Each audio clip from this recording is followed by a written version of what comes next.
Saudações, pessoas! Sejam muito bem-vindos a mais um episódio do Vira Casacas Podcast. Eu sou Felipe Abal e tô aqui com ele, o homem que largou o fast fashion e agora só sai de casa parecendo um CEO escandinavo. Gabriel Divan, o homem da Nokia, como vai? Pois é, cara, pois é. Tu sabe que no século XXI as definições de sucesso financeiro foram o cara se vestir com um moletom de capuz, né, e uma bermuda cargo, né? Ou seja, eu sempre fui rico, eu só não sabia. Eu só não tinha o dinheiro, o resto estava tudo certo, exato, né, cara? Exato. Mas assim, brincadeiras à parte, meu querido Abal, eu vou muito bem e vou te dizer um segredo, né? Atenção! Não é as leis do segredo, né? É outra coisa aqui, né? Uma camiseta que parece simples assim, né? Mas muda tudo no espelho. Ah, mas aí eu tô ligado. Você tá falando da Core T-shirt da Insider, né? Aquela com o caimento certo, ele é firme, mas sem exagero. A peça que você veste parece que tu acerta a postura na hora, né? Aquele meme do ajeita a coluna, camarada. Exato. Porque tem roupa que o cara coloca assim e meio que some, né? Some. Essa aí não. Essa tem presença, cara. Ombro no lugar, tecido com estrutura, sem marcar nada que não deve. Isso é importantíssimo. É importante. É o Dead Body, né, Gabriel Divan? Eu gostei muito dessa aí agora, do Dead Body, né? E daí você não precisa se esforçar, você veste e pronto. Você parece bem vestido com o mínimo. A estética trabalha por você. Aí, ó, um visualzinho limpo, aquele toque macio, aquele lance assim, tipo, ó, sei o que eu tô fazendo com meu guarda-roupa. Essa, meus amigos, é a Core T-shirt. Olha o nome, Core T-shirt. Eu vou falar de novo, Core T-shirt, né? É muito bom. E é claro que tá lá em promoção no site da Insider com o cupom do Vira Casacas. Use o nosso link e aproveite. Depois pode cobrar o Gabriel Divan. É um investimento que vai valer cada centavo. Não, e tem uma galera aí nas redes dizendo assim, lá vem os podcasts lá com propaganda Insider, não sei o quê. Vou fazer o quê, cara? Fazer o quê, meu? O cara quer vestir inteligência, quer botar a presença, né? O cara veste Insider. Bom, lamento, people. Core T-shirt. Isso aí. Core T-shirt. Muito bom, muito bom. Eu vou entrar nos corações e mentes, que nem a véia lá. Mas, muito Felipe, bom, Gabriel. Dito tudo isso aí sobre o nosso cupom aí e tudo mais, vamos pros recadinhos, vamos pros reclames, vamos para aquilo tudo lá? Vamos lá, cara, né? Lembrar o pessoal ali que hoje a gente tem um episódio que tá muito bacana, temos convidadas estreantes no Vira Casacas e se você quiser apoiar o Vira Casacas, é só entrar lá no apoia.se/viracasacas ou na aurelo.cc e ajudar a gente com 5 pilinhas, Gabriel Divan. 5 reaisinhos assim que valem muito pra gente. Tem a parte, tem RT comentado, tem Várzea, né? Tem os episódios. Puxa vida, tem sorteio todo mês. Eu não sei mais o que a gente pode fazer assim para pedir, por favor, ajuda a gente, por favor. Não, e quem vai nos ouvir hoje, com certeza vai ver um programa muito legal sobre um projeto maneiríssimo, vai ver que as nossas convidadas passam o chapéu também. E aí, ó, é aquela história, né, cara? O cara fica reclamando ali, né? Não sei o que, patrocínio da camisa, não sei o que. Mas, meu amigo, são projetos como os nossos, aqueles que precisam da ajuda de vocês, da ajuda de quem quer ajudar. Não é todo mundo, né? Não é todo mundo, né? Tem algumas ajudas aí que eu dispensaria, né?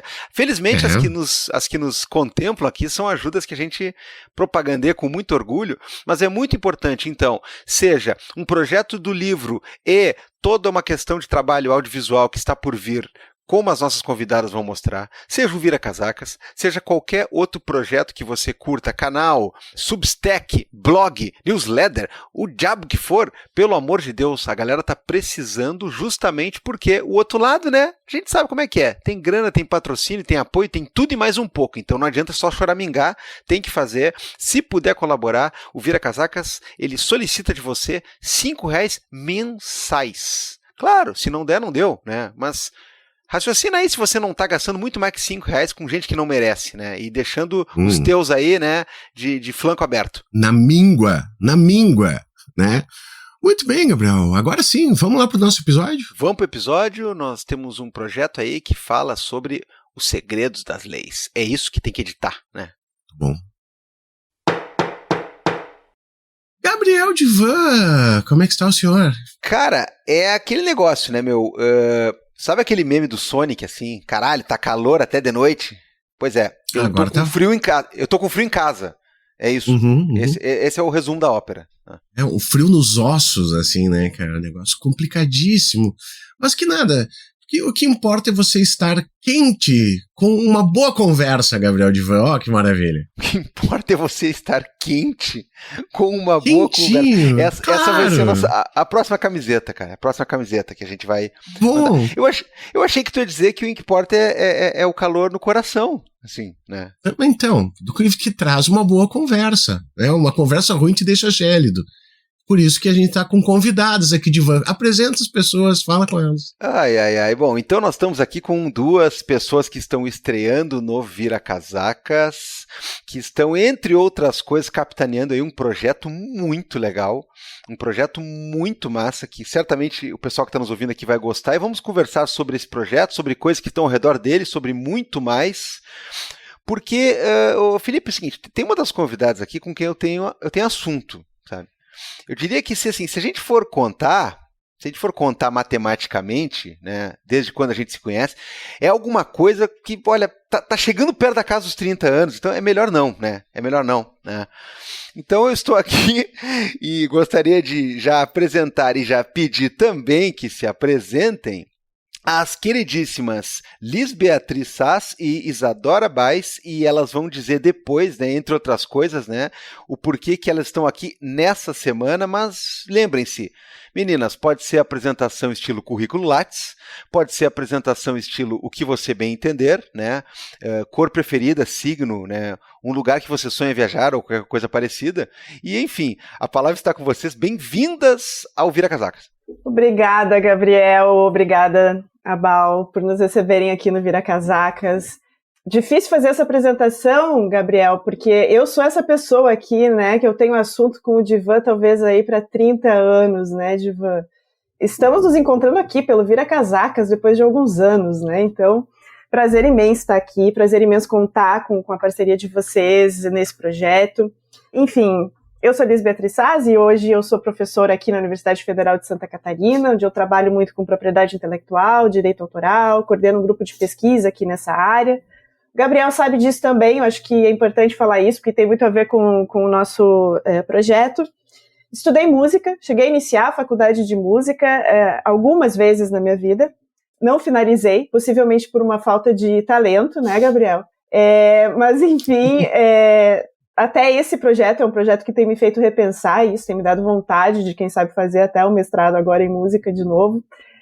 Mas, enfim, esse é um pouquinho, talvez, da minha trajetória e do que me faz chegar até aqui e apresentar esse projeto com vocês aí, junto com a Isadora Baes, que, enfim, é o projeto Autoria Marginal, idealizado por ela e pelo Preto Laufer, e que tem um livro, né, que nós vamos conversar aqui, do qual eu sou coautora, como base do projeto.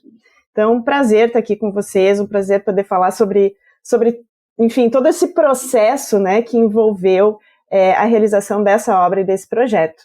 E aí, então, eu passo para a Isa, para que tu possa te apresentar. Bom, pessoal, sou Isadora Baes. É difícil me apresentar no momento, porque eu acho que essa apresentação ela está mudando em face do projeto. Ele vem aí para além do projeto, né, mas também muito para quem nós somos e somos no profissional, quando ele se apresenta, e por ele ter um prazo de duração curto, ele tem um imediatismo, a gente ter setado datas e se desafiado a cumpri-las, apesar de muito complexas, mas acho que acadêmicos e o pessoal do direito tem essa coisa do prazo, então acho que a gente criou isso num projeto que talvez não fosse necessário, mas seguimos nessa linha. E eu sou especialista em direito penal, a minha construção dentro da graduação de direito foi com um olhar sempre dentro desse viés, inclusive na questão prática, trabalhando em defensoria pública, de voluntária até o prazo que era possível.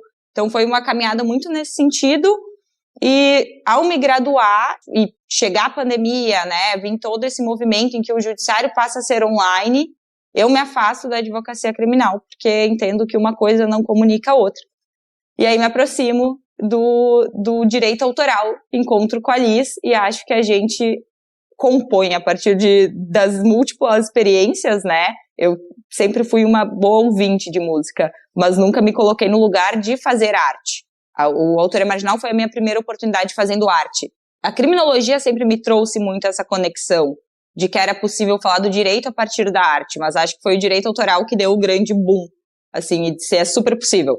Então hoje, no meio do caminho, eu e a Elis começamos a entender também essas conexões, né, e o falar da autoria nesses dois espaços, não só no autoral que a gente parte, o hip hop, a importância do hip hop também dentro desse projeto, porque onde que ele nasce, né, no Brasil, 509E, Racionais, a gente vai ter uma construção que vai se interligando uma coisa com a outra.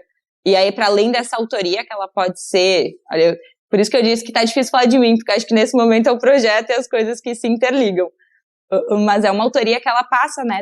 A gente coloca sempre uma autoria criminal e, de repente, a gente vem expor para essa galera essa autoria criativa que existe, que a Elis nos traz com uma grande bagagem aí de quem é ser o autor, da onde que vem tudo isso também, e chega no Brasil. Então, acho que é isso que a gente está fazendo e é isso que eu estou me tornando. Alguma coisa entre todas essas facetas e brincando um pouquinho no momento, aprendendo também a editar, a entender toda essa dinâmica. Enfim, muito feliz de estar aqui. A gente conversou algumas vezes sobre a questão da tua obra, de Van, ter sido distribuída digitalmente muito cedo, né, tua obra de direito penal. Então, a forma como ela foi no período eu estava em graduação foi muito importante, foi muito legal. Era uma época que o acesso aos livros de direito eram pela Saraiva, e felizmente eu tive essas possibilidades, assim, fazia o estágio, conseguia comprar, destinava muito valor a isso, a comprar as doutrinas, né? Então veio esse rompante, acho que isso deve ser 2015, que tu disponibiliza isso, tu distribui gratuitamente uma obra que poderia ser usada dentro do espaço de pesquisa e desse espaço do direito penal. Então a gente também se alimenta disso, da tua proposta lá do passado, ao longo do nosso projeto, para trazer essa lógica de distribuir uma obra de direito numa perspectiva, nesse caso que a gente não votou só para baixar, porque a propositura é receber R$10 e conseguir fazer disso um livro físico e doá-lo, né? Acho que esse é o ponto. A gente tá buscando trabalhar com as duas distribuições dentro do projeto, mas te agradecendo porque fez parte. Nós chegamos aqui agora, mas tu já estava aí nessa construção que eu e a Elis conversávamos, né, durante o período do projeto.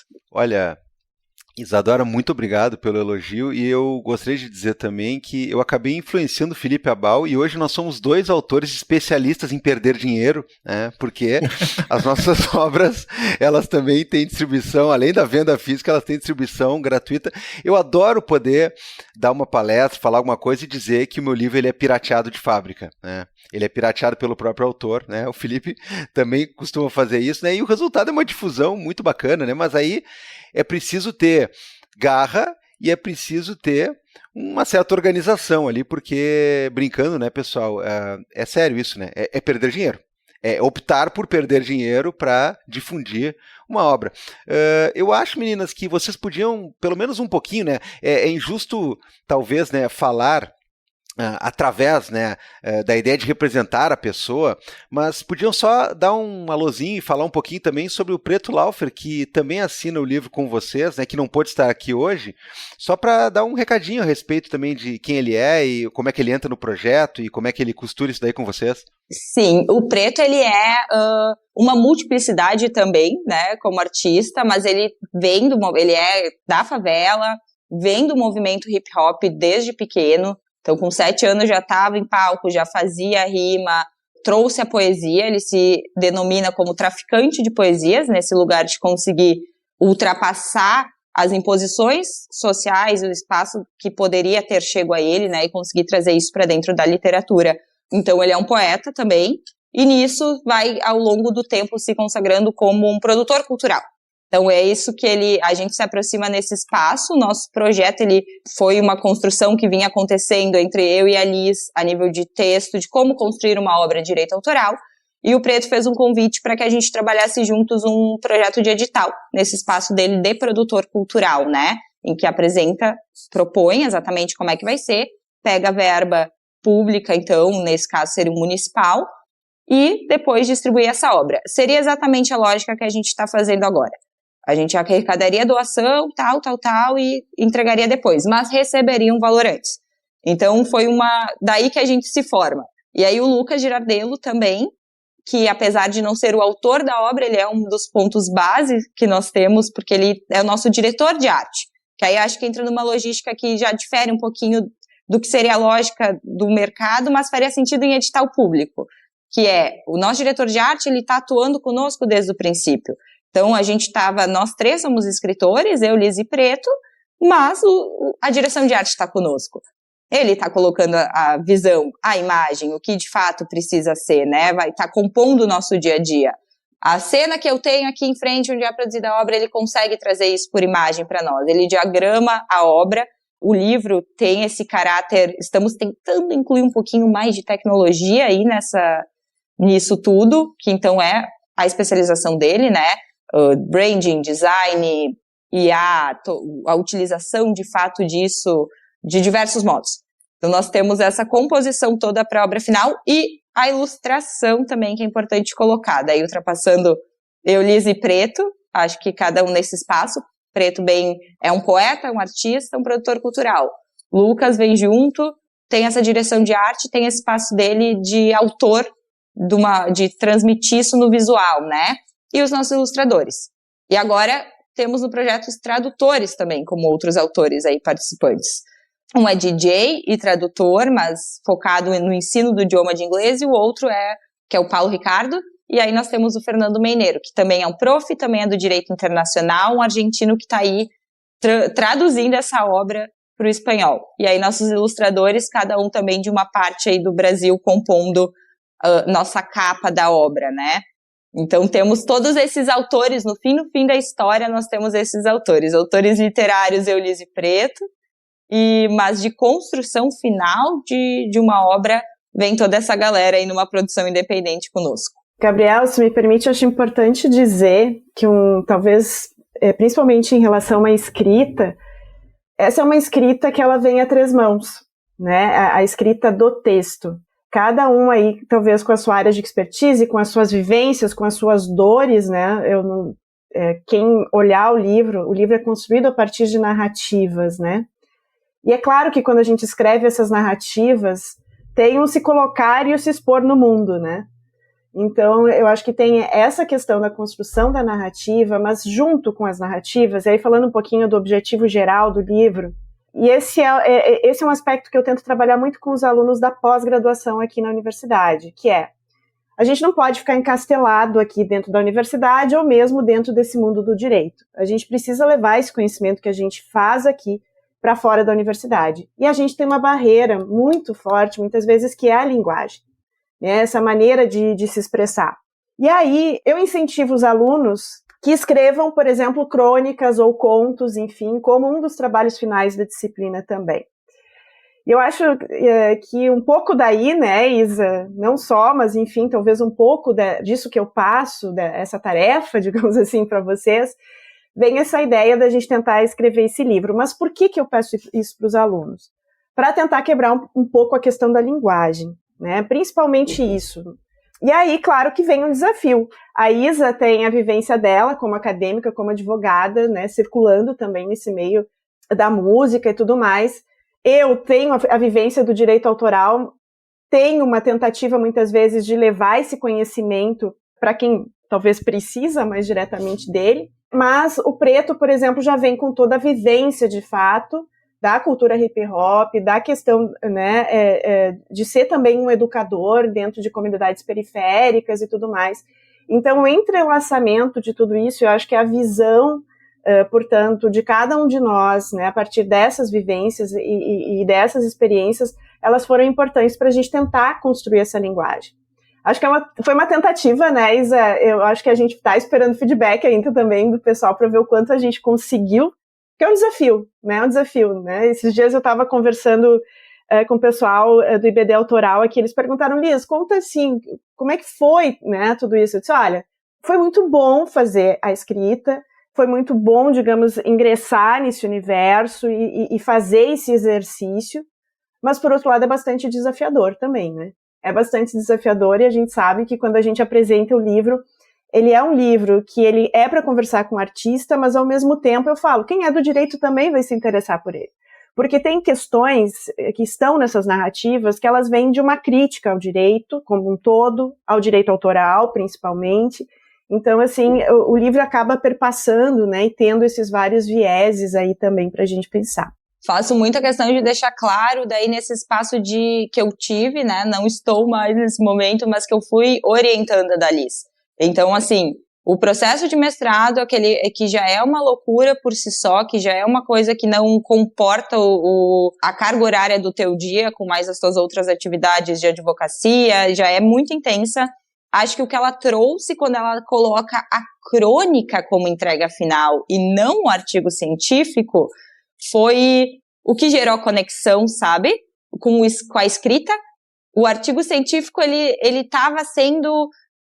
Por mais que eu entenda a importância, que eu amo esse espaço, porque eu fico escrevendo isso aí, que nem maluca há tempo, não sei por que também, e nesse lugar de a gente é autor, mas é autor pra quem e do quê, mas tá sempre escrevendo.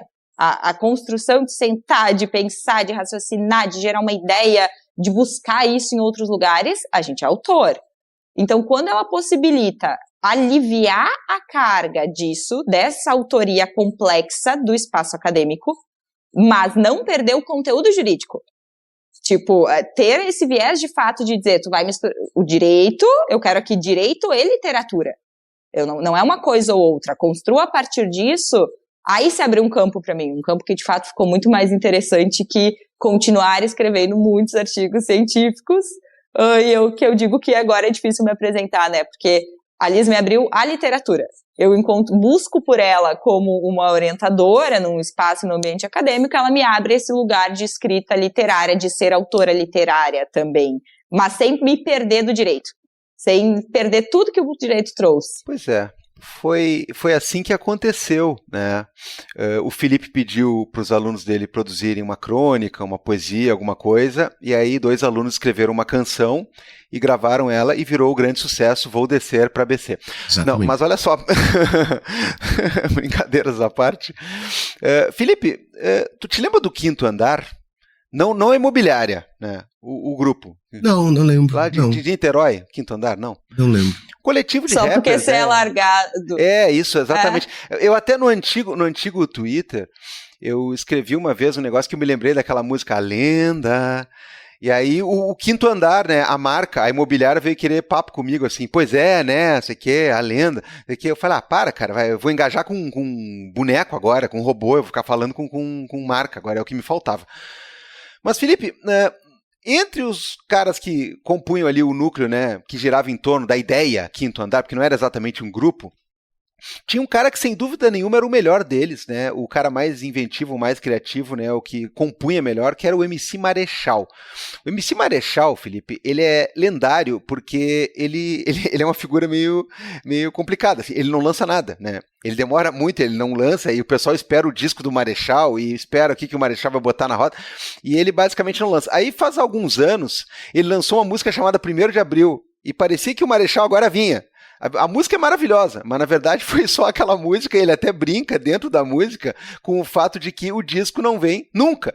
E um dos versos da música é um questionamento a respeito de que a galera não tá lendo nada, e aí há o retruque, né, que diz justamente que, como assim, velho, né, as leis do segredo lá, né, venderam milhões, e aí ele fala justamente que o bom seria se editassem um livro com os segredos das leis. E esse é, entre outras coisas, o título da obra que a gente tem aqui hoje na divulgação.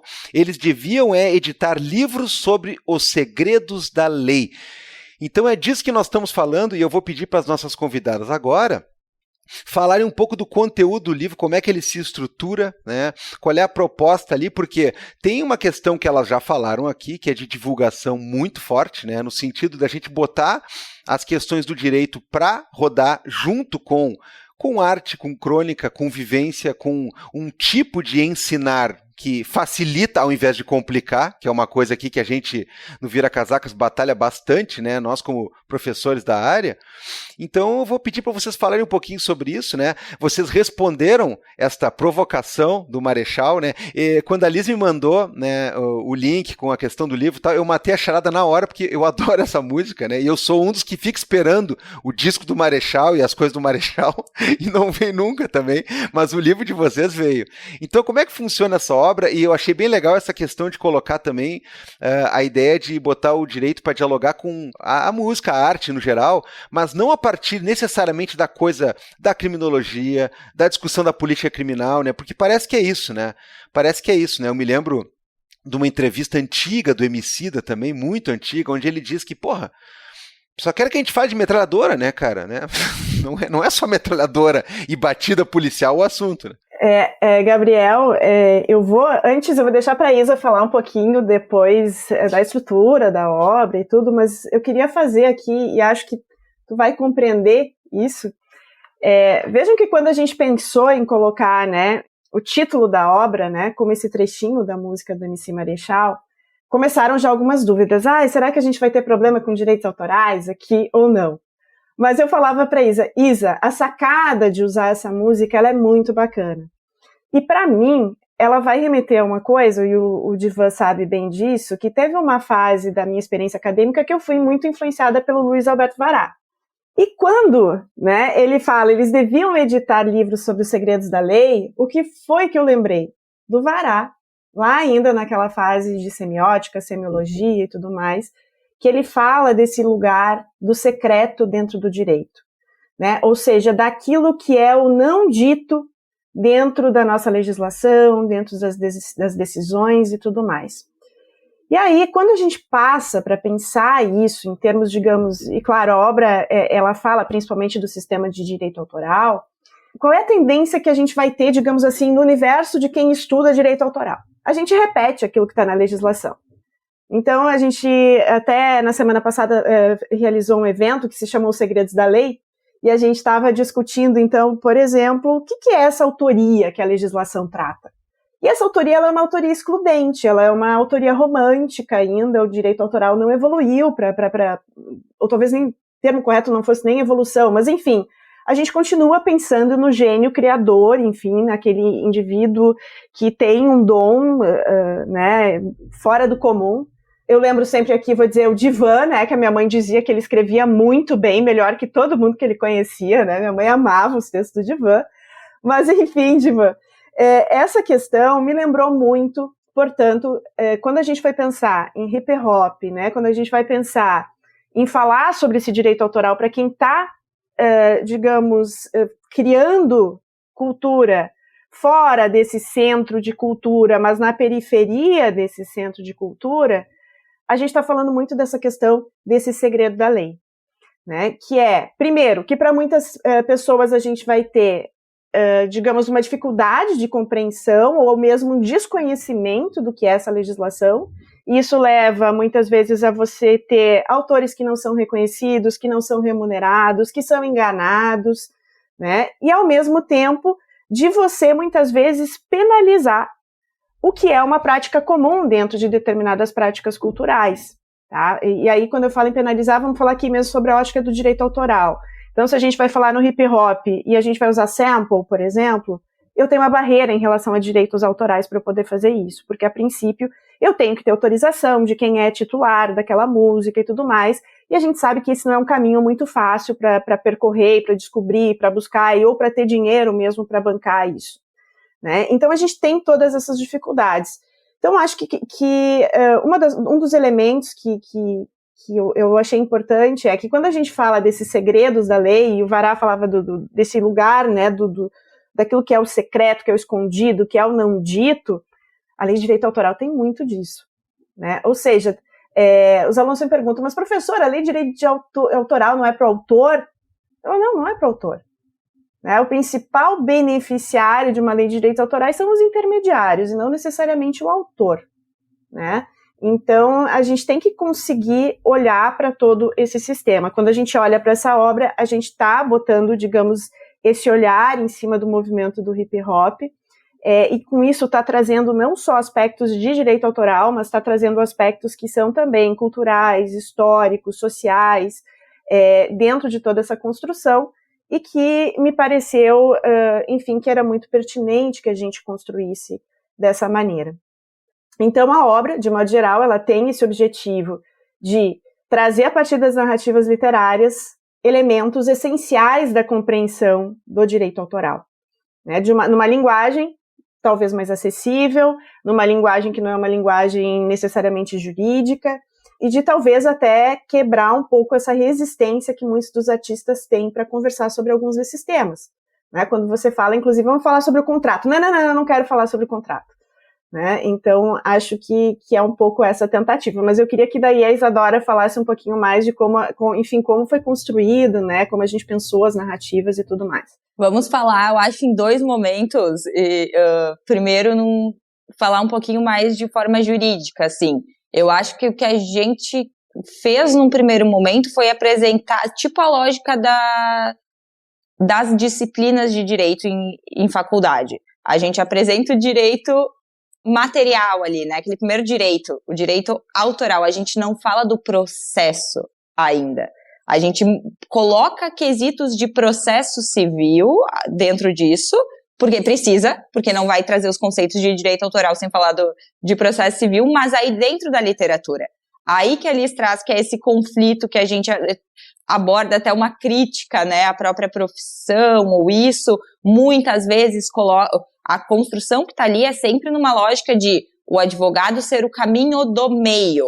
Explicar um pouco desse caráter, de tudo isso que o artista pode passar ao ir conversar com o advogado, o que ele pode entender, o que ele tem que esperar. Acho que a gente escreve nesse lugar, assim mesmo, da literatura, de um artista tem uma que é a do direito moral, de fato. Como é que a gente vai explicar que o artista, que o autor criativo tem o direito moral dele garantido? Então, conta uma historinha que o cara tem a música dele utilizada numa parada que ele não concorda, de política, que é totalmente diferente do que ele espera. Daí, por que a gente diz que tudo é uma inspiração de uma obra de rap? Porque a construção dessa crônica, ela vem depois de ouvir um som, de fato. Botou o rap tocar, veio a parte do é tudo no seu nome, decide aí, exemplo, reticências, o exemplo tá aqui. Então, quando Dexter, o 509E, né, coloca isso num som, num fonograma, mas a gente para extrair aquilo que de fato é o que o rap traz, que é a poesia. A proposta do rap é fazer uma composição por meio da poesia. Então a gente extrai uma parte disso, logo depois conta uma história, que é literalmente essa dinâmica complexa. Então alguém usou o meu som para um bagulho que eu não concordo. O que eu faço? Eu quero, tipo assim, eu tenho opções de violência. Eu tenho opções de cobrar isso aqui na palavra, de cobrar isso no mundo real, no material. Mas existe o direito. Então talvez seja esse lugar de aproximar, de trazer a galera para entender que o direito ele existe para isso, mas também desde já demonstrando o que ele é de fato. Litigar em prol de definir o porquê tu se ofendeu com a utilização indevida da tua música é deixar tua carreira, tua vida na mão de uma decisão de um juiz. Assim como é na esfera criminal. Assim como depois que tu pratica o delito, a decisão sobre a punição dele ou não envolve essa série de pessoas.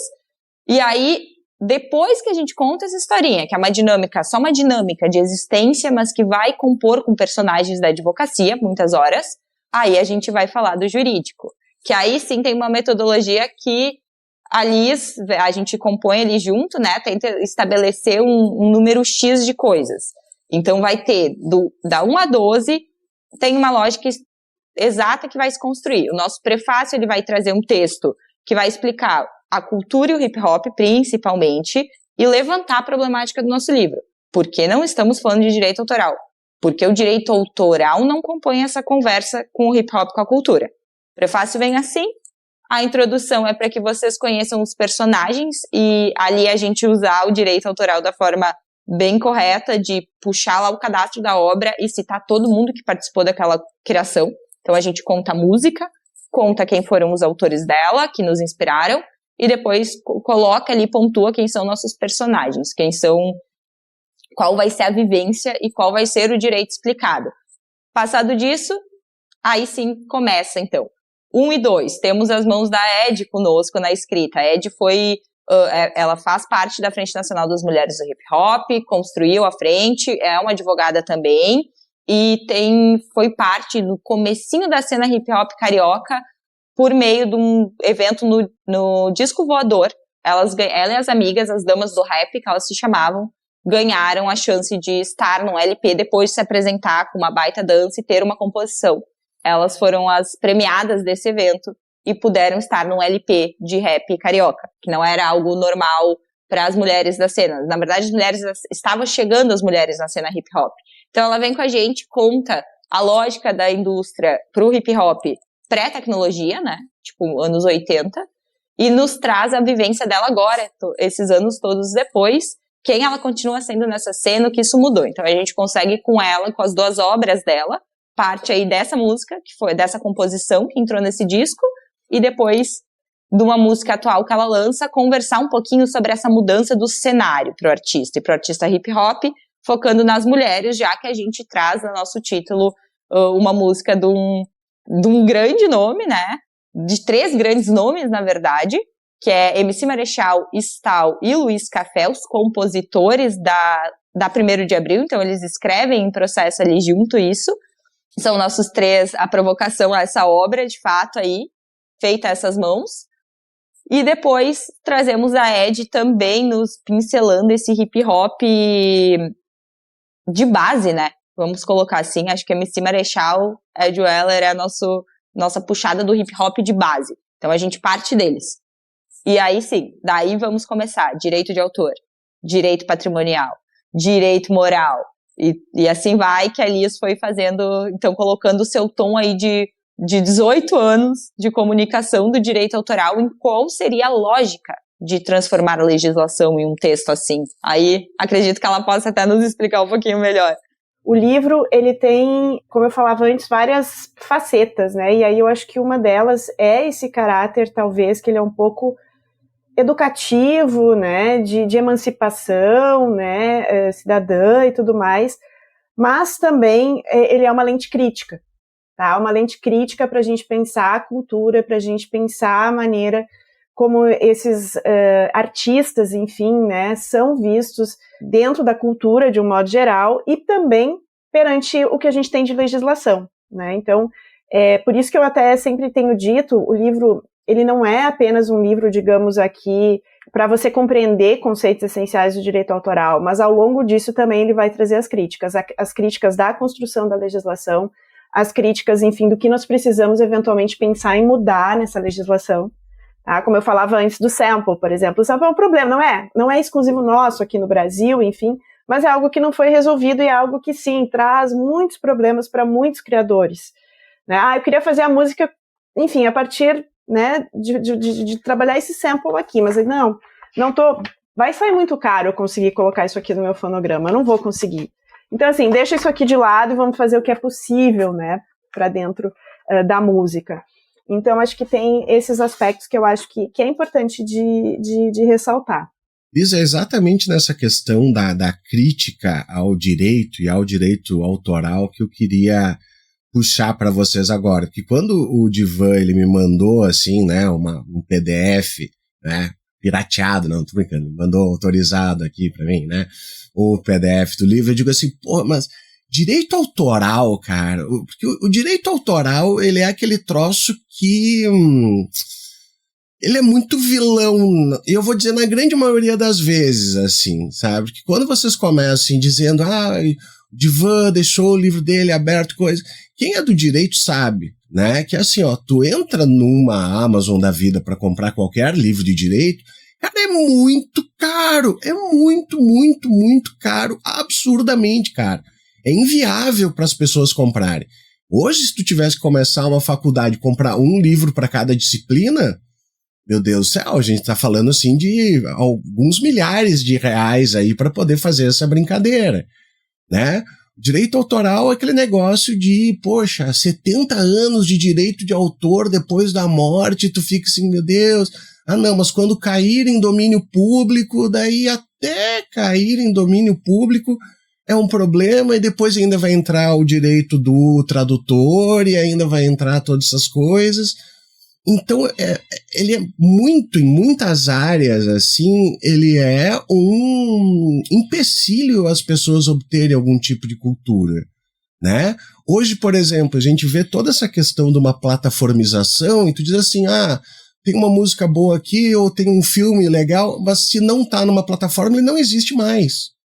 Né? Até porque eu não tenho mais uma loja de discos, eu não tenho mais uma locadora para pegar o filme, eu tenho que depender disso aí, e depois se eu vou ali, baixo meu torrentezinho maroto, daí, você está violando direitos autorais. Que, como a Liz mesmo falou antes, muitas vezes nem vai mais, né? Ou muito pouco é que vai ir para o autor propriamente dito, vai ficar tudo, né, numa distribuidora, né, vai ir no bolso do Harvey Weinstein, vai ir para alguém assim, mas não vai chegar no autor propriamente dito.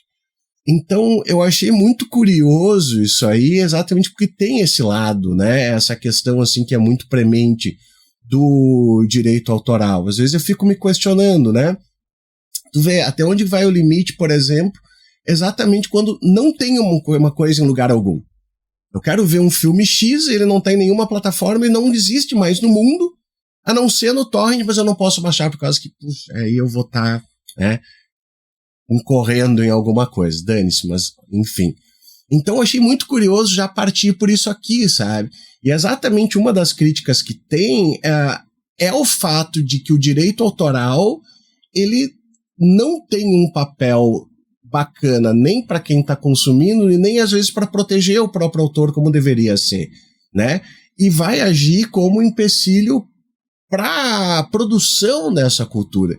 Então isso aqui eu acho que é um ponto essencial de colocar, porque senão pode parecer até bizarro, né? Alguém viu no Vira Casacas e está defendendo o direito autoral. Não, é bem pelo contrário, né? Existe toda uma crítica de que existe uma necessidade de reformulação até para que consiga ter uma questão mínima, né? E depois eu quero puxar uma outra questãozinha, mas eu acho que, por enquanto, queria ouvir vocês disso aqui, dessa crítica ao direito autoral, né? Eu não estou utilizando aqui de hip hop para dizer, pessoal, olha que bacana, né? Respeitem aqui, né, a Organização Mundial da Propriedade Intelectual que colocou aqui uns prazinhos menores do que está no Brasil, inclusive. Bom, excelente. Eu acho que até, talvez, falando um pouquinho da minha trajetória, assim, eu logo que eu me formei, eu fui trabalhar muito com direito ambiental. E aí chegou uma hora que eu não quis mais trabalhar com direito ambiental, porque eu pensei assim, gente, é muito difícil trabalhar, eu tô sempre lidando com interesses coletivos aqui, eu sou mais ambientalista do que advogada, eu não consigo me achar nesse lugar. Mas eu vou ficar dentro do direito autoral, que eu estudei sempre na via paralela ali, né, porque eu fazia faculdade de música. E aí, conforme eu fui aprofundando, desde a graduação até mestrado, doutorado, os meus estudos em direito autoral, eu sempre falo o seguinte, é tão perverso quanto eu falar sobre algumas questões ambientais, quando você fala do direito autoral. Tá? Talvez seja uma das áreas jurídicas em que a gente vai ver os contratos mais abusivos que você pode ver muitas vezes em termos jurídicos. É uma legislação que pretensamente fala em nome de alguém, que seria o autor, a partir de toda uma explicação que tem até elementos filosóficos aqui de base, você está remunerando o trabalho, você está, enfim, reconhecendo a personalidade do autor e tudo mais, mas que, de fato, como eu disse antes, eu acho que daí a experiência prática e a própria experiência da pesquisa vai demonstrar, a gente está, na verdade, beneficiando muito mais o aspecto econômico e, portanto, os intermediários, do que, de fato, essa figura do autor. Então, assim, quando a gente vai pensar sobre esses elementos que tu está trazendo aqui, eu acho que o maior ponto de conflito do direito autoral é o seguinte, é você falar do que a gente chama de limites ao direito de autor. Né? O que são os limites ao direito de autor? É quando nós, usuários, podemos fazer uso das obras intelectuais. E a lei brasileira, ela já foi considerada a quarta lei mais restritiva do mundo em possibilidade de nós termos acesso às obras. Então tem coisas que são resolvidas em outros países que a gente não tem. Por exemplo, digamos que o livro do Divan está esgotado. Eu não posso fazer cópia integral, em tese, tá? Em tese não posso fazer. o que a gente chama de obras órfãs. A gente tem um projeto agora aqui rodando com o museu da UFSC em relação às obras do Franklin Cascais aqui. E é super difícil, porque a gente fala de direitos autorais sobre aquelas obras e o museu não pode digitalizar o acervo, por exemplo. E é um acervo que é extremamente frágil para conservação, né? Então, assim, tem questões que muitas vezes elas deveriam ser mais acessíveis e elas não são. Aí muita gente poderia dizer assim, mas Liz, ninguém dá bola para isso, no Brasil, enfim, né? O próprio Divan lá pirateia o livro dele e tudo mais, enfim. Mas eu sempre falo o seguinte, depende de onde você está falando. Depende se você é o produtor cultural, se você é o músico que precisa lançar o fonograma, porque aí é que você vai começar a encontrar alguns empecilhos para o seu processo criativo. Então eu sempre gosto de falar que, em termos de direitos autorais, você pode pensar tanto na sua perspectiva, eu sujeito autor, eu Liz autora, eu Isadora Preto aqui enquanto autores dessa obra, né? Que tipos de direitos nós queremos ter sobre ela? A gente vai disponibilizar de forma livre, fechada, como é que vai ser? Enfim, acho que isso sempre tem que estar no domínio do autor, né? Mas existe uma outra perspectiva, que é quando eu olho para o interesse público, quando eu olho para o usuário dessas obras intelectuais. E aqui vem o grande conflito. O que tu estava dizendo agora, eu tive uma aluna que defendeu a dissertação agora há poucos dias. A gente achou um livro que ia ser fantástico para o trabalho dela, só que livro importado, a gente foi olhar o preço para comprar o livro, R$ 1.800. Não vamos pagar R$ 1.800, e a UFSC me disse, não temos dinheiro para comprar um livro nesse valor, né? Porque vem de uma grande editora internacional, enfim, aí dessas universidades famosas aí do mundo. Então, assim, a gente sabe que tem esses empecilhos. Então, justamente por isso, já há alguns anos, eu tenho sempre trabalhado muito forte nessa questão das limitações, na necessidade que a nossa legislação tem de ser revisada nesse sentido. E veja o seguinte, e na necessidade também de que a gente reveja essas questões que, a meu ver, são ultrapassadas na legislação. Como, por exemplo, eu falar de quem é o autor. Quem é o sujeito autor para a legislação? Não preciso dizer que agora, ainda mais com a IA, essa questão está mais complicada ainda, tá? Então, assim, a gente não sabe se a gente vai ter uma implosão, enfim, aí do sistema de direitos autorais como um todo, ou se a gente vai ter, de fato, uma reorganização. Eu falo disso porque, vejam, ali, quando... Não sei se vocês lembram desse momento em que surgiu a internet, e aí todo mundo começou a dizer que ia ser o espaço livre, e aí se falou que os artistas iam começar a produzir de maneira independente, que não ia mais precisar do intermediário, né, que ele ia poder, enfim, subir sua música e disponibilizar e criar seu público, etc. E as gravadoras, durante um pequeno período, elas tiveram um certo declínio. Depois, o que acontece? Período do streaming, né? E aí, elas, de alguma forma, elas se reorganizam dentro do mercado. Então, o que acontece hoje? Se a gente vai olhar para o streaming, acredito que todo mundo praticamente hoje faça o seu consumo de música pelas plataformas de streaming, você tem as majors, as grandes gravadoras, negociando catálogo, enfim, com essas plataformas, né? Então, de novo, e aí você vai falar com a maior parte dos músicos, os músicos vão dizer que não estão satisfeitos, a gente não recebe pelo streaming. Então, digamos, o que vem do streaming é muito pouco. Minha música toca tanto, e eu recebo lá pouca coisa.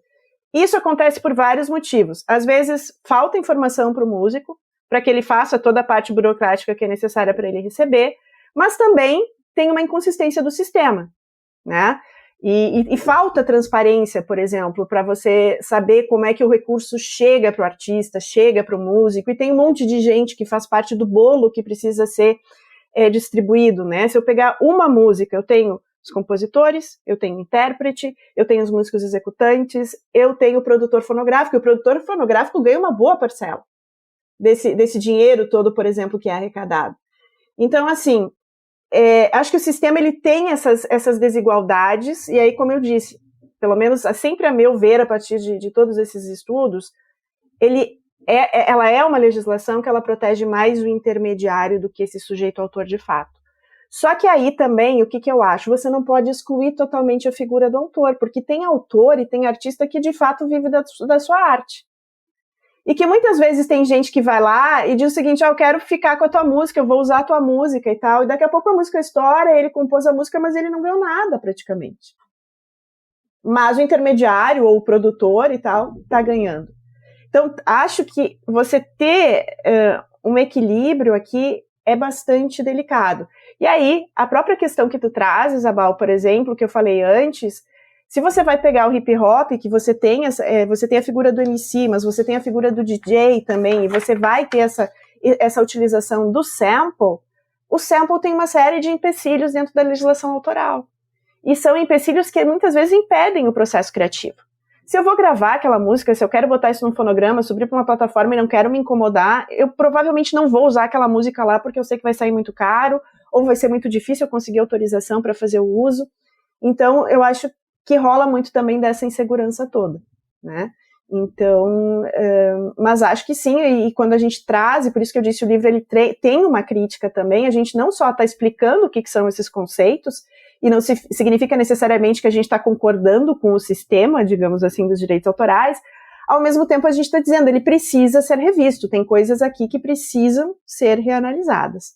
Se a gente de fato quer, digamos, o que esses dias estava conversando com o professor Alan Rocha e Guilherme Carboni, que são professores da área do direito autoral.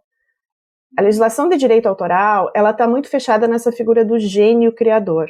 Quando eu penso em gênio criador, ele é o autor individual, lá do período romântico ainda, que pensa muitas vezes naquilo que a gente chama da alta cultura, por exemplo, tá? Ou para talvez não usar, talvez essa expressão a gente poderia também dizer que é a cultura muitas vezes que está no centro, mas que não reconhece as formas de cultura que estão às margens, por isso também a autoria marginal do nosso projeto, mas que estão à margens dessa produção cultural, né, e que estão muitas vezes nesses territórios periféricos e que a própria maneira de fazer essa cultura não se adapta a esses padrões tradicionais de direito autoral. Então, no Brasil, a gente já teve exemplos do tecnobrega, do funk, agora a gente está falando aqui do hip hop, né, que não são condizentes exatamente com o que a gente tem em termos de legislação. E a gente puxa aqui um gancho importante que a Liz traz, que é do sujeito que está à margem. Na verdade, tem que olhar pelo viés histórico disso de fato. A gente é um país que é um dos últimos países a abolir a escravidão, e isso não aconteceu porque a gente decidiu libertar as pessoas e trabalhar com uma outra ótica. Isso acontece porque vem a sociedade industrial. O Brasil não podia se afastar da sociedade industrial que estava vindo. Então eles precisaram fazer isso quando a gente já era mais do que metade da população. Eram pessoas escravizadas, sem terras, correto? Não tinham acesso a terras, e elas têm que definir, então, ou elas vão continuar prestando serviços a esses escravos, quem as está escravizando, ou elas vão ir para algum lugar, outro lugar, que aí começa a se formar as margens, né, porque não vai haver espaço para eles no centro, e aí a gente coloca o Código Penal do Império nesse mesmo período, que a gente chama que foi as políticas de branqueamento que o Brasil fez. A gente assinou a Lei Áurea e começa a aplicar políticas de branqueamento. Com o Código Penal do Império, o crime da vadiagem. Se tu é preto, não consegue comprovar que tu tem trabalho na sociedade industrial, colônia penal no Brasil. Se tu consegue comprovar que tu tem trabalho, lembra que tu não teve terra até hoje. Então, margem. Então a gente começa a formar as favelas do país, nesse período. E aí que é o grande ponto. A Liz fala, o gênio criador que é trazido. Sim, eu entendo que o direito autoral chega no Brasil dentro da mesma pasta, uma pasta de política de branqueamento. Essa pasta que decidiu que a nossa mensagem para a mídia externa, né, para o exterior, ela era sobre o estrangeiro ser esperança nacional. Porque o povo preto, que compunha a maior parte da população brasileira, não teria intelecto para estar ali produzindo em fábricas. O que acontece? O batuque, que antes de ser samba, antes de ser hip hop, é o batuque das religiões africanas. O batuque já está rolando. Os gênios criativos estão ali coletivamente, não nessa lógica romantizada do ser individual criando. Eles criam coletivamente. Disso, quando não se há terra para eles, e aí alguns vão ter esses espaços, que a gente começa a ter lugares que existem até hoje, como a Casa de Cultura da Tia Seata. O espaço da Tia Seata gerou a música pelo telefone, um registro de 1916, que foi, de fato, assim, a lei chegou em 1889, a Lei de Direitos Autorais chega no país. Lá em 1916, a gente tem um cara preto, que é o Donga sendo revolucionário, anarquista, maravilhoso, de bater na Biblioteca Nacional e falar, vou registrar a composição pelo telefone. E aí dá um BOzinho, o Mauro chega requerendo essa autoria também, ele vai lá e muda. Na época, ele já estava muito estourado na mídia da época, como um sambista reconhecido. E ele falava do jeito correto, assim, do que ele tinha de entendimento, que o samba era que nem passarinho, o primeiro que pegar, pum, leva. Ele sai, de fato existe, daí dos primeiros 30 jornais do movimento negro no país, que estão disponíveis hoje, a gente consegue acessar tudo hoje, até 2002, né, o Brasil já tem um banco de dados digitalizado de qualquer jornal, a gente busca por palavras-chave, então tem esses jornais em que foi avisado que a música real, construída coletivamente dentro da Umbanda, seria tocada na Praça X, que não é essa que está no registro. Mas por que eu digo isso? Não foi a gente vai ler em alguns momentos que foi uma malandragem deles com eles, né? Que o povo preto, aqui vamos falar deles com eles que estamos numa mesa branca, eles foram malandros um com o outro e tiraram o reconhecimento de alguns. Mas, gente, eles não eram nem libertos, recém-libertos, sem terra, sem nada. Como é que eles iam estar tendo a interpretação correta do direito autoral? Porque o que eles não sabiam? O que isso interferiu? Qual foi a grande mudança? A bisneta da tia Seata, quem toca a casa da tia Seata hoje no Rio? A bisneta da tia Seata, como o domínio público é essa chance de explorar economicamente em linha sucessória, que daí eu gosto de misturar com o MST esse entendimento, função social da propriedade, tem um movimento que existe, que é muito questionado, não vamos entrar no mérito, mas existe um movimento do MST, para quê? Para fazer valer a função social da propriedade material, porque não pode ficar passando de geração em geração, sempre na mesma mão. O direito autoral, ele também tem esse bem jurídico, bem material e bem intelectual, ele carrega o mesmo peso na nossa lei, mas no direito autoral, a função social que eles dizem, esse olhar do usuário é o quê? Depois de X tempos, depois de 70 anos no domínio público, a tua família, a família do autor, para de explorar os direitos disso. Isso vira da sociedade, vira domínio público. Então, o que acontece? Quando eles registram só 2 pessoas, aquelas não registradas, a família não ganhou. Mas nesse caso particular dessa música, ela não estoura no Brasil como maior samba, e ela não teve reproduções e reproduções e reproduções e reproduções. A gente não sabe os acordos com a gravadora que prevaleceram, né? Por que é feita para autor? Para que a tua família eles tenham total poder nos próximos 70 anos depois que tu morre. Porque ela segue sendo propriedade tu e da tua família, só que tu deixa com a editora, cara. Porque tu não tá ligado nesse... E aí, isso que vai acontecendo. Então, a gente vai ver que, por uma lógica histórica, existe sim hoje uma pessoa que não tá recebendo esses direitos, porque eles faleceram, ainda não completou o domínio público. Ainda há exploração econômica da obra. E aí, a gente não tem aquela coletividade que participou, porque o Brasil apagou isso, quando só recepcionou uma lei. Na verdade, quando recepcionou uma lei, enfim, né, vivia o contexto que vivia. Então, acho que o autoria marginal, ele é isso.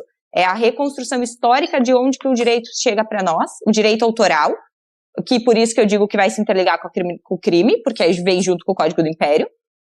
E a gente tinha uma proposta em fazer as 2 coisas ao mesmo tempo, rodar no país. A gente tinha uma proposta.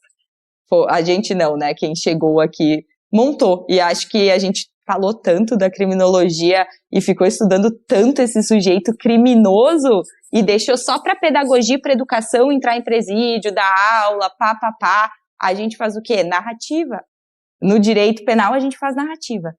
Então a gente foi construindo narrativas a despeito disso, ficou parado na educação, que daí de fato a arte alimenta o sistema, melhora, dá esperança para esse espaço criminal, e na real a parte autoral a gente está ignorando. Que é o que eles vêm e nos joga, assim, né, que a gente entrelaça. Ali buscava lá fora, buscava essa chegada do direito no nosso país, e aí eu, preto, nessa construção que nós íamos fazendo, a gente puxa o Brasil, une tudo e entende esse caráter de que isso vai reverberar ao longo do tempo, vai reverberar pós. Então a gente tem que mudar agora, nessa emergência, de fato, de entender o direito autoral. Por isso que ele se torna um projeto urgente. A gente já está há muito tempo, né, desde o 1889, não debatendo esse ponto da construção coletiva e individual. de quem criou a arte, a música brasileira. E a gente tá reverberando no hip hop e no sample. Mas, na verdade, essa discussão tá lá no samba. Só que daí fica difícil explicar comercialmente, a gente voltar tantos anos para trás para explicar. Muito bem, Gabriel Divan. Eu tava pensando aqui, sabe quem é que agiu assim? Quem pensou assim, toda música negra americana e todo o catálogo está aí, é só eu ir pegar primeiro? Jimmy Page. Não, mas enfim. Mas o que acontece? Vocês estavam falando, nossa, dá para abrir muita discussão aqui, principalmente porque hoje eu sei que tem uma pessoa que bate especialmente nessa tecla, né? E não à toa é um dos nomes aí de maior rodagem, de maior estrada aí no hip hop brasileiro, e não só no hip hop também, que é o Zé Gonzalez, né? O Zé Gonzalez sempre ele tem batido muito na questão do beatmaker, né? Porque hoje em dia, né, pro rap, entre outras coisas, tá havendo essa possível, se é que dá para dizer assim, divisão, né? Porque antigamente você tinha o produtor, ou o compositor, ou talvez o nome mais famoso, o que empresta mais prestígio, né, para composição, e aí de repente faz um feat, faz uma collab, mas a gente também tem hoje uma indústria de beats também, né? E tem os beatmakers famosos, e aí tem toda aquela questão, né, de o quanto o beatmaker também é autor, porque pelo amor de Deus tem que ser, né, numa música que se baseia muito desde o próprio nome do gênero, né, em ritmo, é muito interessante pensar nisso também, né? E aí a gente começa a abrir leques e possibilidades para muitas outras subdivisões e muitas outras pessoas reclamando autorias que de direito também são, mas ao mesmo tempo, né, entra em todo esse debate aí que é muito frutífero, muito interessante sobre o autor ou não mais o autor ou a grande ideia. Mas eu queria aproveitar isso que a Isadora falou sobre a questão da relação primórdios, a relação samba, da aproximação que sempre se faz com a arte através da criminologia. E aí, é claro, né, pessoal, a gente aqui gosta muito de ler sobre isso e de discutir isso, mas eu confesso que dá uma certa gastura, né, dá um fartão também da gente pensar assim, vamos pensar a arte marginal, a criminologia, né, e essa questão que ela sempre gira em torno da mesma coisa, e aí fica faltando, entre outras coisas, esse tipo de sacada, esse tipo de ensinamento, só que aí, né, vem uma coisa muito complicada, ou que pode se tornar complicada também, que é como é que vocês trabalham hoje em dia com a proposta de um livro que visa discutir as coisas de uma maneira clara, visa entregar, né, a caixa preta, entregar esses segredos para que não especialistas fiquem debatendo teorias e arrojos, e não, para também botar para dialogar com as pessoas que vão trabalhar com isso, que vão ter a sua arte, né, jogada nesse carrossel, para não perder, entre outras coisas, possibilidades, para não ter isso aí esvaziado, mas sem passar por aquela coisa, né, que é também muito complicada, que é a ideia de, olha lá, ó, lá vem elas ensinar, porque assim, é muito louco, né? Há muito tempo, principalmente o pessoal mais marginalizado, e aí a gente sabe que no Brasil tem local, né, e tem cor, em maioria essa galera, não exclusivamente, mas galera de periferia, de favela e galera preta, sempre tem alguém que se apaixona pela ideia de defender a causa e ir lá, né, representar, ensinar, então eu vou lá, pode deixar comigo, né, e aí cria todo aquele cenário que a gente já faz tempo aprendeu a denunciar também, né. Houve um tempo em que achávamos muito interessante ou conseguimos ver só pontos positivos. Hoje ninguém atura mais isso daí, né? Ou pelo menos, né, não há de se aturar. Então, como é que vocês trabalham nessa perspectiva? Porque vocês vêm de um discurso que é acadêmico e vocês vêm de um discurso que quer chegar nesse outro lugar e quer trocar com esse outro lugar e querem que esse livro, inclusive, circule. Não é um livro para um grande acadêmico sentar e fazer aquela resenha ou contraponto crítico, não. É um livro para circular, para que essa galera potencialize a sua arte, para que essa galera aprenda a usar a ferramenta do direito também, aprenda esse segredo. Então, existe alguma questão entre vocês aí no sentido de porra, como é que isso aí vai penetrar ou não vai? Isso aí vai chegar ou não vai? Isso aí não é, de repente, a gente se apropriando, isso é um cuidado que tem que se ter hoje, não por uma questão de cancelamento na internet, mas por uma questão de fazer a coisa ficar mais verdadeira, né? Eu acho que a única resposta para isso é no papo reto, nesses contatos, quando eles acontecem, por exemplo, quando a gente fala de produção cultural também, e sabendo que a arte marginal, ela se vale da produção cultural, desses fundos públicos, né, porque não vai vir o dinheiro da família, o dinheiro da herança ali que vai te possibilitar rodar a tua arte e tentar transformá-la em algo empreendedor. Então, o que acontece? A produção cultural, que hoje já descarrega, assim, para o hip-hop, a gente já tem o hip-hop consagrado como algo muito importante, que a verba pública é mais destinada a ele, por si só, já vai existir o espaço de burocracia. Antes da gente falar do direito autoral, a produção cultural já é burocrática. Isso vai fazer com que personagens entrem nessa cena e busquem, sim, essa arte marginal. E aí ornem tudo isso, recebam uma verba e coloquem isso reverberar no mundo. Então, eu acho que o espaço acadêmico e jurídico, que também vem querendo se aproximar, quando eu digo papo reto é no sentido de, eu chego lá, eu vou conversar o quê? O que a gente pode fazer? Eu tenho a obra criada, nesse momento é uma empresa, um projeto que ele não conta com verba para impressão dessa obra, né? E não é o intuito, não foi escrita para ser impressa e comercializada na Amazon e na Saraiva.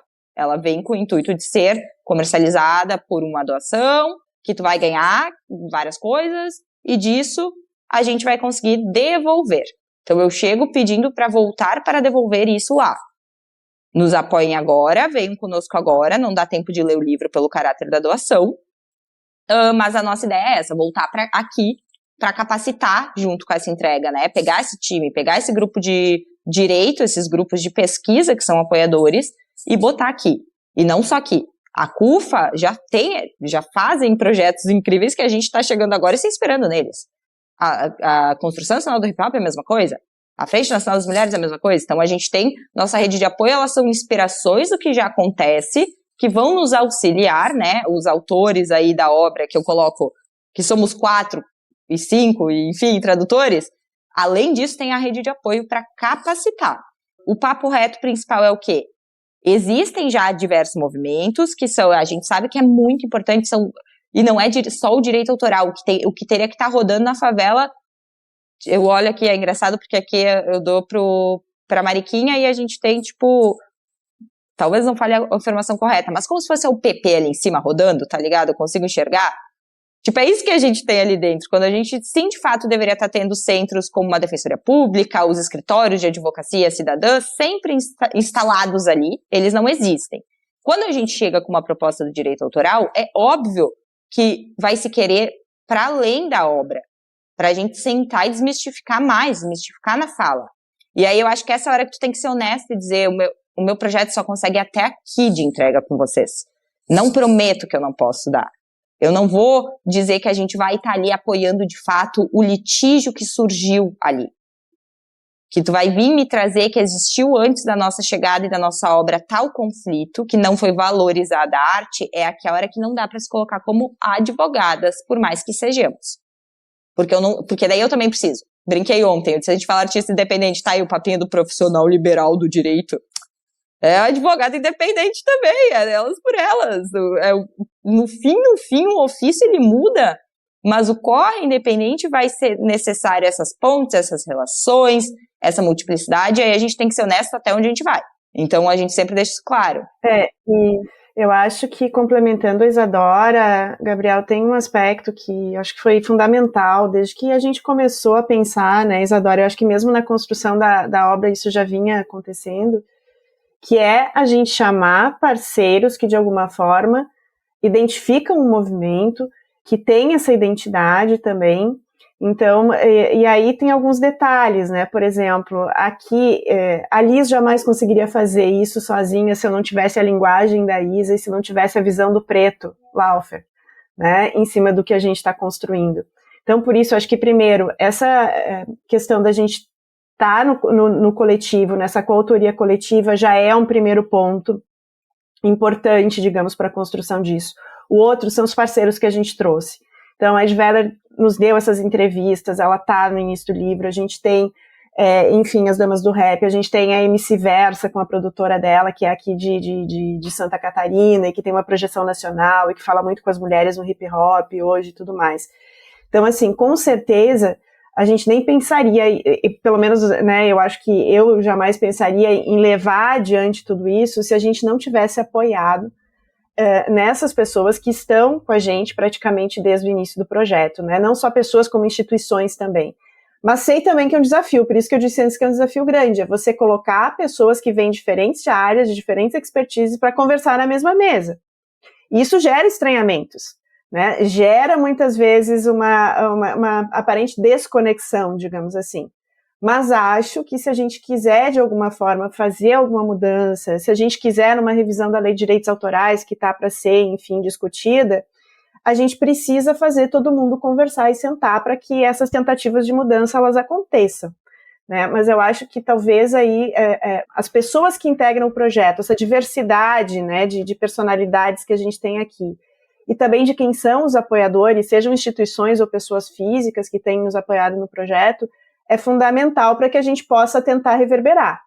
Não sei, de fato, né, Isa, a gente começa depois dessa fase da campanha agora e que a gente vai fazer a impressão desses livros para distribuir isso, acho que a gente vai conseguir ter uma dimensão melhor do quanto a gente vai conseguir comunicar de fato.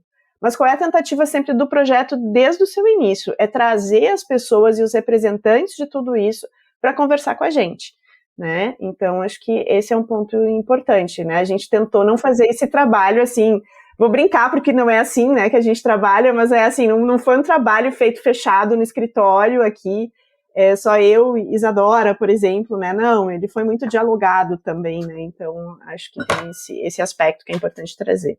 E muito importante também, sim, somos duas pesquisadoras brancas escrevendo sobre essa questão histórica. As duas pesquisadoras brancas escrevem ali, assinam. Ponto. As duas que acessam isso, que não acessaram por uma política, creio eu, né, Liz, que tu também não acessou por uma política pública como o FIES, como o ProUni, que isso é fato. Então, assim, no final, e falei, vai ser isso num vídeo, vou falar, é feio, mas vou falar de novo. Não sei se é um termo, racismo intelectual, né, mas o que aconteceu comigo quando eu li Torto Arado? Eu terminei a leitura, fala ali daquela lógica da fazenda, de tudo isso, e eu aqui, descendência italiana, o que eu imaginei os personagens? Personagem branco. Eu terminei uma leitura de literatura potente preta brasileira com personagens brancos tendo passado na minha construção mental durante a minha leitura. Então isso é muito louco, essa falta de determinado momento olhar e falar assim, peraí, a nossa lista de referência bibliográfica é branca também. O que é isso? Cadê esses pesquisadores? Vamos atrás e vamos apurar, e eu vou começar a buscar, olhar sim, porque vai falar de um lugar de fala que a gente não vai ter. E a gente precisa implementar, e tá tudo bem eu, como branca, estar escrevendo sobre isso, desde que eu tenha noção e coerência de quem são os autores que eu tô usando também. Que essa construção, ela vai vir junto. Política de cota existe por alguma razão, né?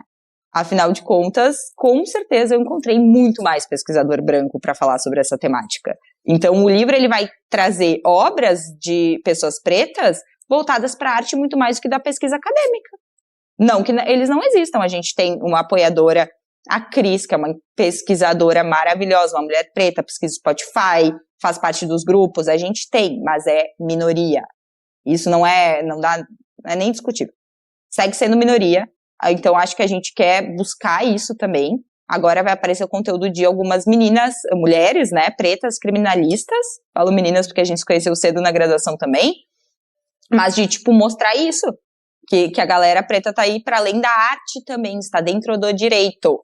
Então é uma busca um pouco mais complexa quando a gente se depara com a realidade institucionalizada de fato, né, verdadeira, não é tão simples encontrá-los. Eu e a Nath, que hoje trabalha como residente do Ministério Público com crianças e adolescentes, ela está aparecendo ali no nosso Instagram, nessa política de esperança, de mudança de base dentro do lugar criminal, né? Ela vem e nos intersecciona ideias muito poderosas do que foi para ela. Ela é a única pessoa preta se formando numa turma inteira de direito há 4, 5 anos atrás, gente. Tem algo errado nessa lógica. Então é meio que a gente questiona todo esse lugar também, né, da própria pesquisa. A gente tem essa noção. Então a gente está buscando preencher as nossas falas do que a gente não viveu, são esses momentos que outros autores entram em cena. Acho que a vivência de cada um, ela vai até certo lugar. E é essa honestidade de saber a minha vivência, ela termina aqui, aqui eu preciso da mão de outro. Não dá para falar das mulheres que iniciaram o movimento hip-hop sendo uma escrita saída somente da cabeça de Liz e Isadora e de Preto, que não é uma mulher preta, é um cara preto. Ele também não conhece dificuldades e problemáticas das mulheres pretas como elas vão conhecer. Então é o aprender a silenciar, e eu gosto de fazer uma escala que eu mesmo acredito que é o homem branco, o homem preto, porque ainda coloca-se neste lugar masculino, e aí tem Conceição Evaristo contando essa história, não sou eu também na literatura dela, que ela vai trazer esse espaço, e daí a mulher branca, e daí todos nós ficamos em silêncio para a mulher preta falar, porque de fato entre toda essa lógica e construção social, ela tá num lugar assim muito mais silenciado que todo o resto. Então é a gente conseguir ter essa lógica, entender esse lugar histórico de fato de silenciamento que aconteceu. O número, e com números, a Nath fala isso pra nós, é dado, gente, é dado quantas mulheres pretas tem no Brasil, quantas estão empregadas, quantas estão no direito, quantas estão na magistratura, quantas são artistas reconhecidas ganhando milhões. A Anitta é muito foda, mas a gente tem quantas outras fazendo a arte que a Anitta faz, né, que ela já chegou nesse lugar, nesse patamar maravilhoso, e que bom, ela traz a favela, leva a favela pro mundo. Então, acho que é isso também, a gente tem é importante deixar que esse cuidado, ele tá sendo feito a cada ato, com vários erros.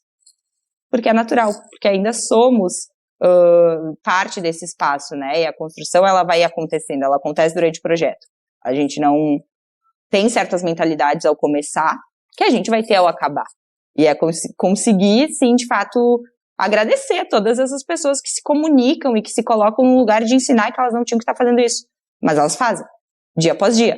Isa, pá, Isa, venho, sabe? Existe o lugar de me botar, sentar, assim, jantar e entender umas coisinhas que não deveria nem existir, é a falta da minha literatura.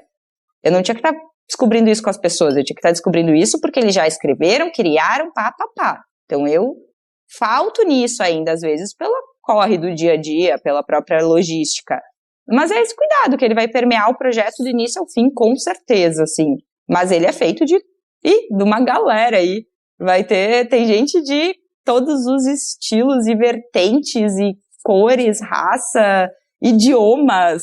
Temos entrevistas com galera da Angola agora, que a angolana me contou algo muito precioso, que ela vem para o Brasil estudar na UX, porque lá passava as novelas da Globo. Ela tem a mesma lógica que eu de ficar reassistindo novelas dos anos 2000 da Globo.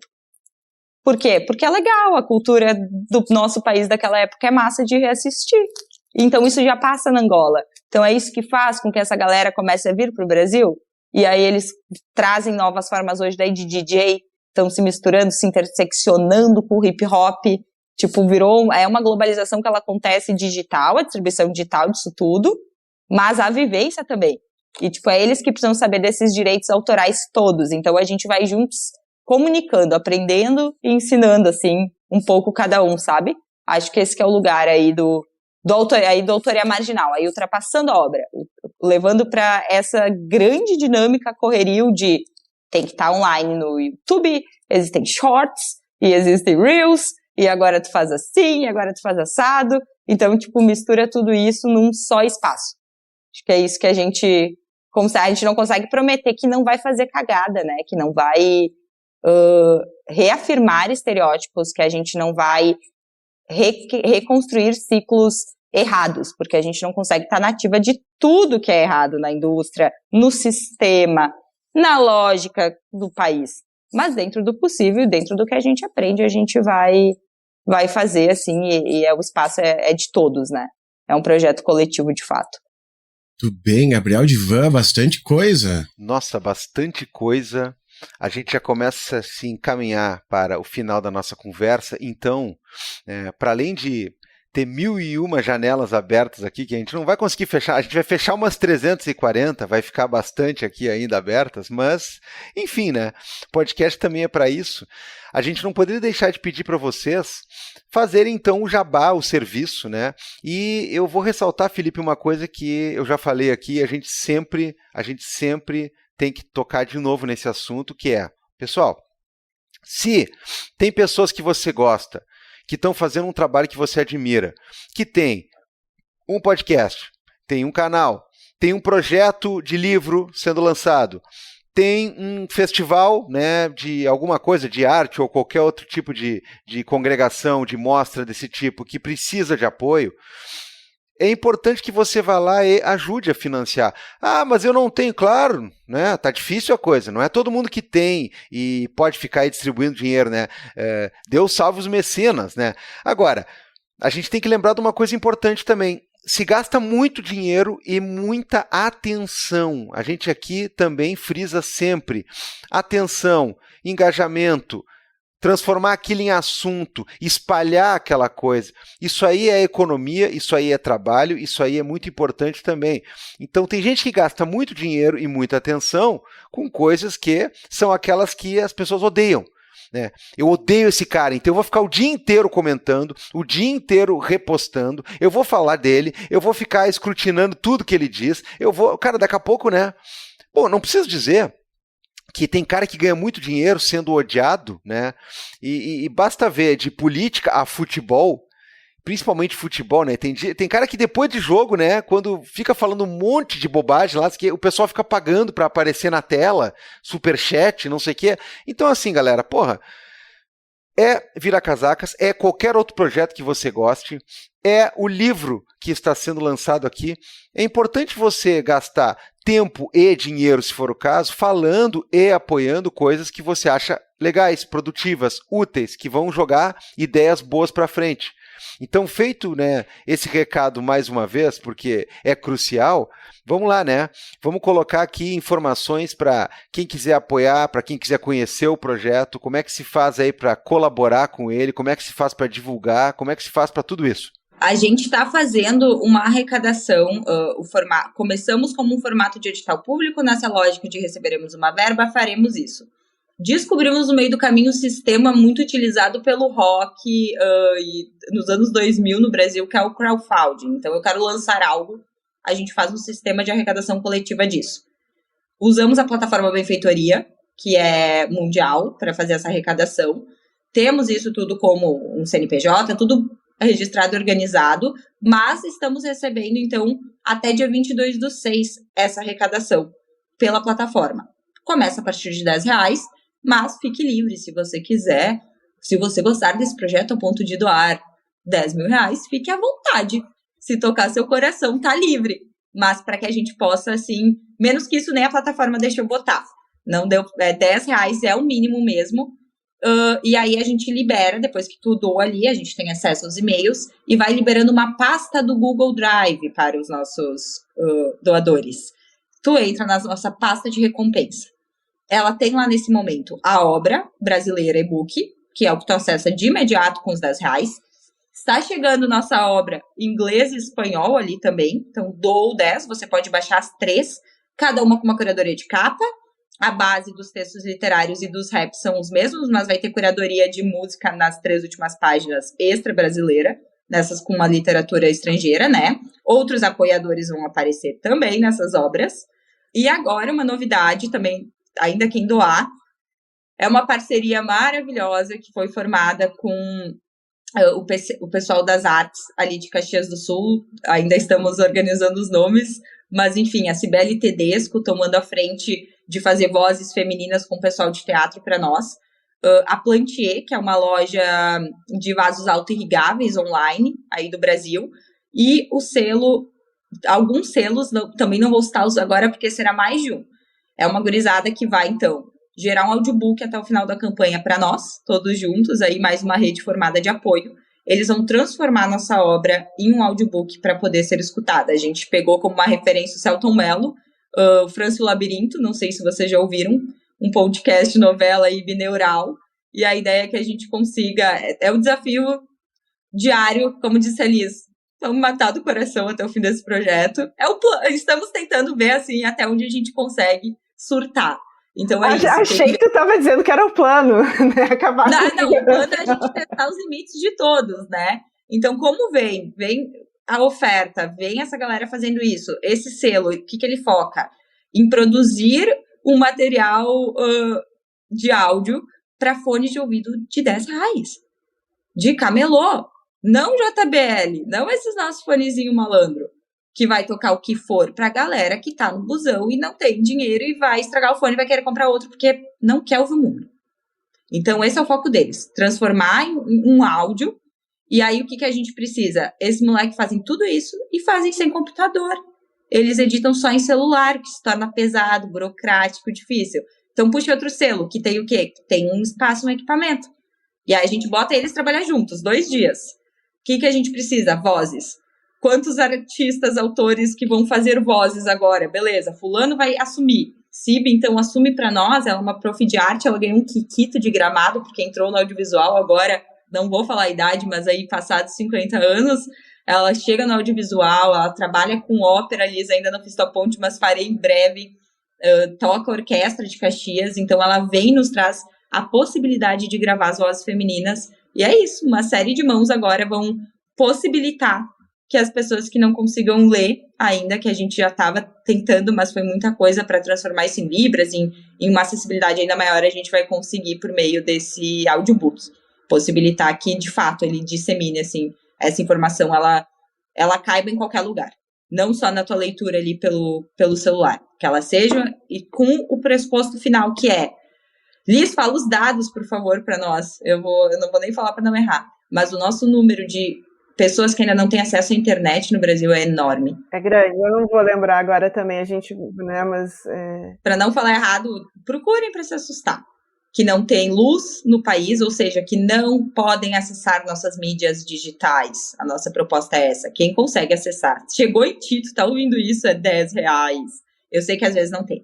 Eu sei que às vezes não vai chegar até o dia 22, mas para quem chegar, quem tiver, é muito precioso. A gente sabe que se tu não tem mesmo, pô, o amigo paga e tu taca ali no WhatsApp. Para nós, esse é o interesse.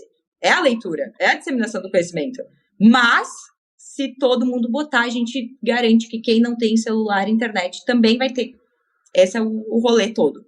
Eu acho importante ainda, Gabriel e Abal, agradecer, enfim, muito para vocês esse espaço, né? E eu acho que como eu falei antes, eu entendo que esse é um projeto que ele não é apenas um projeto, digamos, acadêmico, cultural ou jurídico, ele tem várias interfaces, mas eu queria dizer assim, que para quem acredita de alguma forma no caráter emancipatório, seja da educação, seja do direito, ou seja da arte, tá? É isso que a gente pretende fazer com o projeto. Então, de fato, né, você vai doar, a partir de R$10, você vai receber a obra, né, em formato digital. Por que a gente quer imprimir essa obra? Porque a gente quer distribuir nas bibliotecas, nas associações comunitárias, porque a gente quer poder utilizar a obra nas capacitações que serão realizadas dentro desses territórios periféricos. Então, o projeto também já tem esse compromisso de realizar estas capacitações, né, que também são acompanhadas aí, como vocês viram, a gente falou de muita gente aqui, não é, eu e a Isa, a gente aqui deu esse start de escrever o livro junto com o Preto, mas tem muitas pessoas que hoje compõem esse projeto e que têm trabalhado de forma abnegada, né, para, enfim, fazer tudo isso rodar. Acho ainda importante dizer para todo mundo, se quiserem saber das novidades, acompanharem quem são esses apoiadores, né, a gente está produzindo muito material, então nos sigam lá no Instagram pelo @ do Autoria Marginal. Então lá vocês vão conseguir acompanhar todas as novidades e ter aí acesso a toda essa rede grande aí de pessoas das mais variadas áreas que estão apoiando o nosso projeto. E eu quero pedir uma coisa para vocês também, que eu já perdi total minha noção de limites em pedir apoio das pessoas. Então, seria muito legal se vocês se sentirem à vontade de gravar para nós um conteúdo que a gente possa postar lá nas nossas redes, nos dizendo se vocês acreditam que arte salva vidas. Que eu acho que a gente tenta quebrar e reduzir esse projeto o tempo inteiro num slogan comercial e fácil. Isso é impossível. Mas o mais próximo que a gente chegou é isso. A gente explica para vocês que a arte tem dono, porque vocês são artistas, no momento que vocês têm livros e estão questionando a indústria, ora a hora, vocês estão usando noções de espírito e materializando elas no mundo. Vocês são artistas. Então, a gente explica que a arte tem dono para vocês e quer ouvir de vocês, de toda essa galera que está trabalhando conosco, que é isso que está aparecendo no Insta, se a arte já salvou a vida. Se a arte salva vidas. Salvou a tua vida ou de alguém que tu já viu? Alguém dentro da tua profissão tu viu ela salvar já?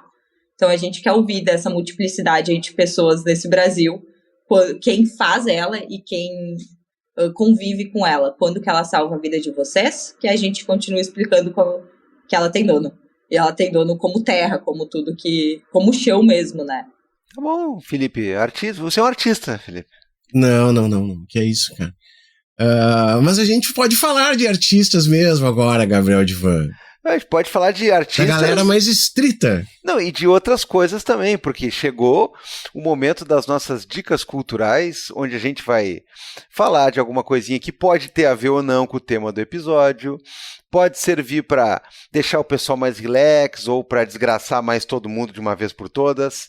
Vale livro, filme, série, jogo, peça de teatro, né? Lugar para parar e ficar observando, né, o pôr do sol. Vale qualquer coisa aqui no momento das nossas dicas culturais. A gente fala para o artesão, pizza não é para ficar passeando de moto, esfriando, né? Se estiver no Rio Grande do Sul, então, se estiver nos locais que tem loja do artesão, que é Porto Alegre, região metropolitana e Criciúma, vai esfriar. Então, busca lá no artesão a sua pizza e não só, busca também a sua torta, busca a sua multiplicidade de coisas deliciosas, vai lá nas redes sociais e olha o artesão, e aí assa na sua casa, assa onde você quiser, prepara o seu jantar de chefe, né? Bom, lembrando que se você pedir o artesão e disser assim, eu ouvi a Liz Beatriz, eu chamei ela pouco de Liz Beatriz hoje, né? Enfim, eu ouvi a Liz Beatriz e a Isadora no Vira Casacas e eu não pago a teleentrega. Quem paga a teleentrega é Tatiana Vargas Maia, né? Ela paga pra gente em dólar. Então, o que acontece? A gente vai passar aqui as nossas dicas culturais, sempre nós primeiro, para dar um tempo de vocês aí darem uma eventual lustradinha nas dicas, né? Ou inventar na hora as dicas também, isso acontece. Ou mudar, né? Tinha uma dica programada, pensou em outra, né? Vamos lá. Felipe, o que nós temos essa semana aí de dicas? Cara, recentemente o nosso autor de estimação lá, que faz tempo que não larga muita coisa boa, o Joe Dicker, lançou um livro novo, né, Gabriel Divan? Novembro de 2024, que saiu Um Animal Selvagem. E eu estou lendo eles, passei agora da metade, assim, e me parece que o homem está melhor. Me parece que ele está bem, assim, de novo, né? Uma história a respeito de dois casais que tem uma, né, relação de amizade entre eles, e tem um que tem uma obsessão pelo outro casal, e um tem muito dinheiro e o outro não tem tanto dinheiro assim, e ele é polícia. Então, assim, ó, bem bacana, assim, o livro, agora até esses 60% que eu li, e já vou deixar de recomendação, cara, porque apesar de tudo, apesar de ele ter me tratado mal, né, o Joe Dicker, em outras situações, eu ainda confio, e sempre que ele lançar um negócio eu vou ler de novo. Então, assim, ó, se você gosta de sofrer, esse aqui não é uma história, assim, né, de detetive mesmo, mas ele é um suspense que tá bem, né, ele está envolvente. Então, assim, ó, continua me judiando, Joe Dicker, eu vou continuar comprando tuas coisas mesmo, porque é assim que eu sou. Olha, eu acho que o Joe Dicker é o próprio boy lixo, né?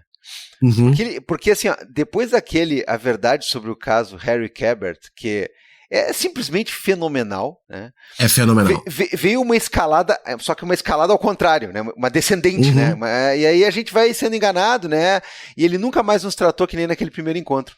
Mas tudo bem, né? Tudo bem, Joe Dicker. Cara, eu tenho aqui de dicas um livro e um filme. O livro faz muito tempo que eu já recomendei no Vira Casacas, mas hoje eu quero recomendar, né? Não só para eventualmente pegar alguém na repescagem, aí vai que alguém não ouviu a primeira vez que ele foi recomendado, e também porque eu quero recomendar muito para as nossas convidadas, se é que elas já não leram, porque é uma obra que ela fala sobre produção artística, ela fala sobre você ter uma vida inteira. É um projeto muito singular, né? O personagem, né? A forma como ele entrega a sua obra é uma entrega muito singular, é uma coisa que realmente se confunde com a vida dele e se confunde também com essa questão de compra da arte, com exibição da arte, com como é que a gente monta, como é que a gente exibe, como é que ela chega no público, e para além de tudo isso, é uma história muito bacana, muito bonita. Não sei se vocês já leram o Salvatierra, do Pedro Mairal, Um livro bem curtinho. Os livros do Pedro Mairal são sempre muito curtinhos, assim, é uma coisinha bem tiro rápido, assim. E este Salvatierra é tão bacana, mas é tão bacana, é tão legal, assim. E tem toda uma questão com isso, né? Com a obra de arte, com o que ela retrata e inclusive, enquanto artista, como é que o cara se entrega, né? A história de um cara que pintava. E eu vou dizer só isso, tá? Eu vou dizer só isso e pronto, tá? Eu não vou dizer mais nada. E, minha gente, eu vou recomendar um filme também, né? Eu acho que é um filme bem legal, com certeza interessa, né, o assunto e eventualmente, né, o que ele aborda acaba interessando bastante o pessoal aqui que nos escuta, que é o filme Meu Nome é Maria. Né? Esse filme, né, eu vi ele recentemente, ele é de 2024, né, e ele é da Jessica Palud. Ele é um filme francês, majoritariamente, e ele conta a história da Maria Schneider, da atriz aquela que é coprotagonista do Último Tango em Paris. E a história é muito triste, né? Porque depois do filme, especialmente em razão, né, de todo o tom e cunho sexual do filme, mas mais especialmente ainda em razão de uma cena específica, onde tanto a atriz e personagem foram violentadas, a vida da Maria Schneider ficou um inferno. Né? Ficou um inferno. Ela sofria tanto preconceito em relação ao conteúdo do filme, quanto um interesse meio mórbido fazia com que, a partir dali, ela só tivesse para si oferecido papéis meio pornográficos, de nudez e coisa parecida, e aí ela teve ali um momento muito ruim, né, de vício em drogas, de indecisão e de uma série de questionamentos quanto ao rumo da própria carreira, e esse filme conta essa história, e o que aconteceu a partir daquela filmagem. O filme é bem bacana e tem uma peculiaridade, né? Só tem um ator americano, que é o Matt Dillon, interpretando o Marlon Brando, e ele está absolutamente igual, assim como a protagonista, ela também está igual. A Maria Schneider, tá muito legal. Tá muito legal toda a caracterização, e acho que quem não conhece a história da Maria Schneider e da coisa completamente ridícula, né, e pavorosa que aconteceu ao longo, né, das filmagens do Último Tango em Paris, eu acho que é uma boa pedida aí para vir a conhecer. Então, Meu Nome é Maria, o filme. E agora sim, vamos para as nossas convidadas, né? Eu não sei quem quer começar primeiro aí, quem está mais tinindo para dar alguma dica, alguma coisa. Eu não sei que ordem vocês querem falar, mas enfim, a palavra está aberta. Bom, pessoal, eu queria primeiro falar o seguinte. Acho que vocês deviam ler, eles deviam editar livros sobre os segredos da lei, que é o que a gente acabou de falar aqui. Essa é a primeira dica, mas eu queria dar uma dica.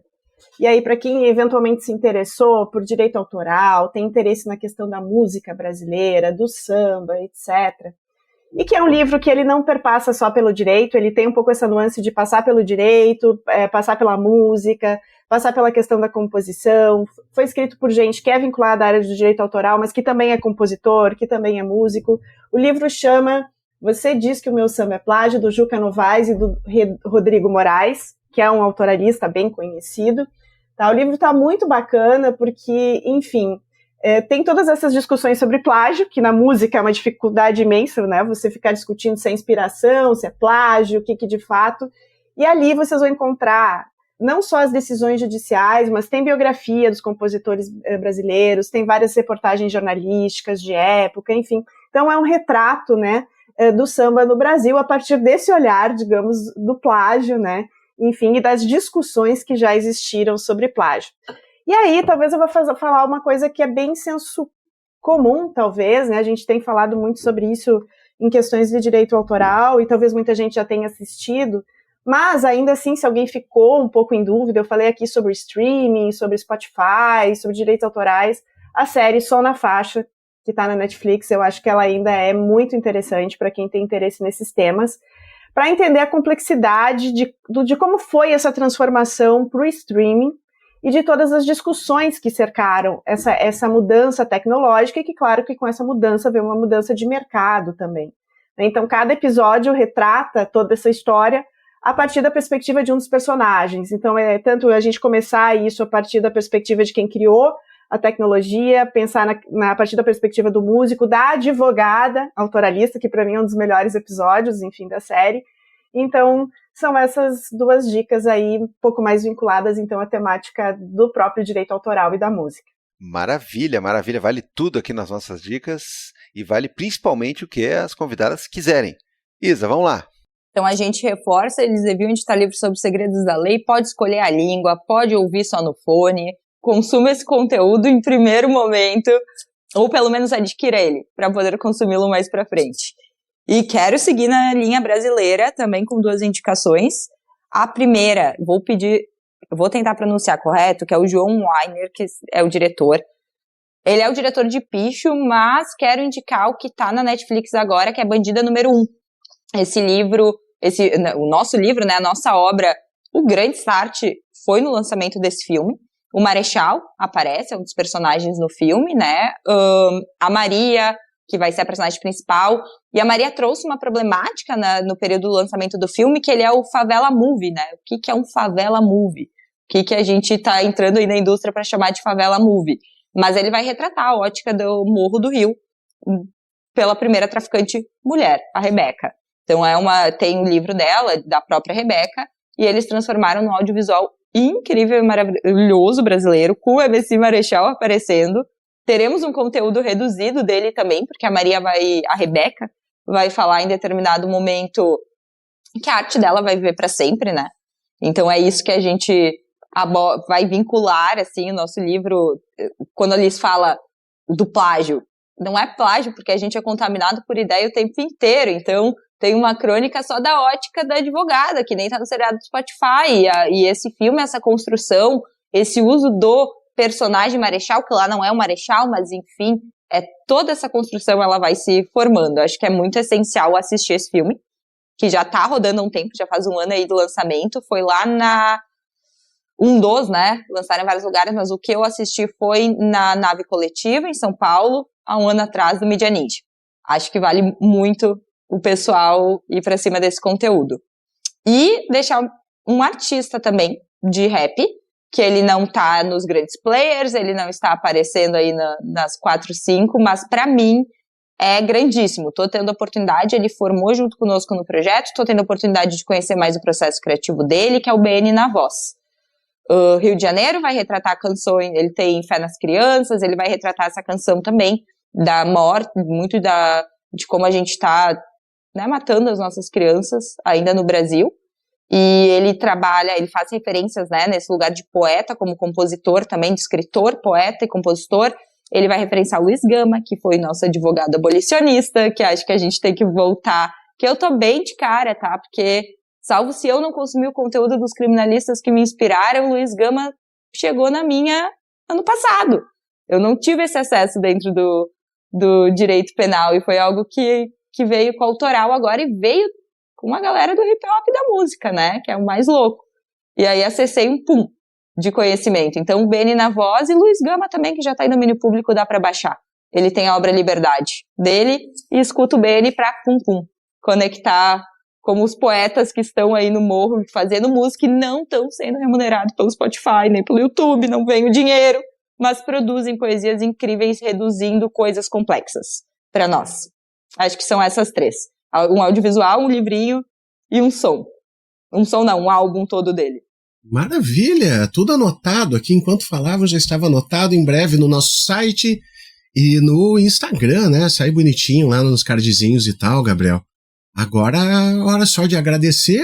O pessoal ainda fala às vezes assim, onde é que eu acho as dicas culturais? Pelo amor de Deus, meu amigo, tem no viracasacas.com os links, vai ter link aí para a campanha da obra, tem no Instagram, então a gente está divulgando aí, então faz favor, né?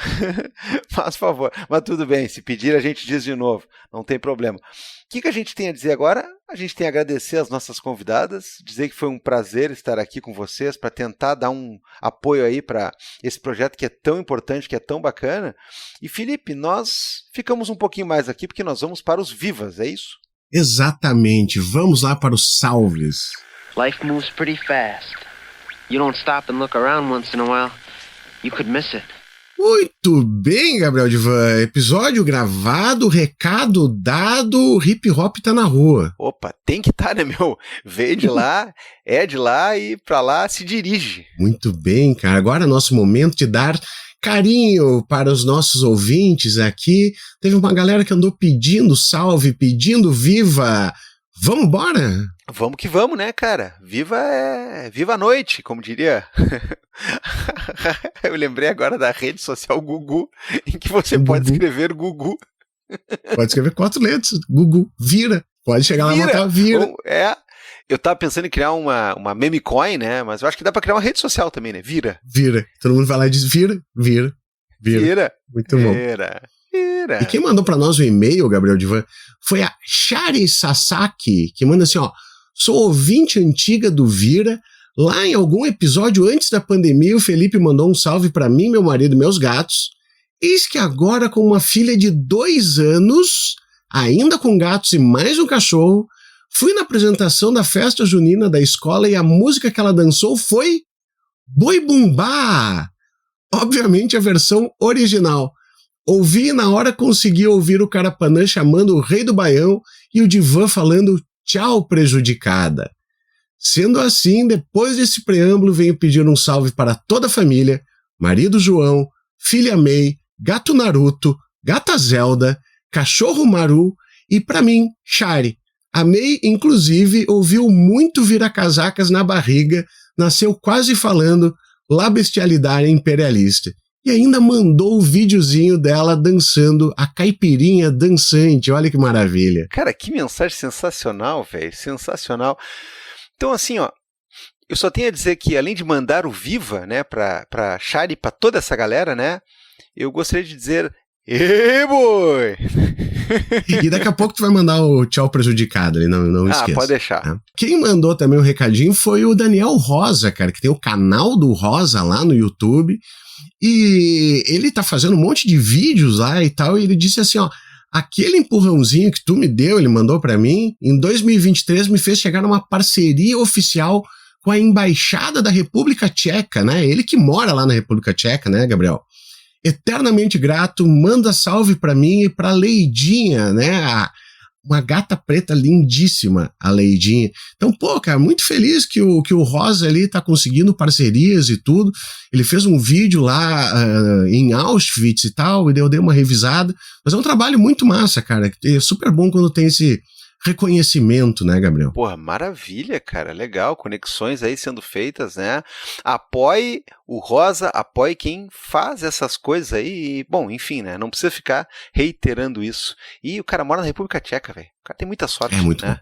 Muito bom. Muita sorte, muito lindo aquilo lá. Eu tenho que ir lá visitar ele lá, vou aparecer um dia na casa do Rosa lá.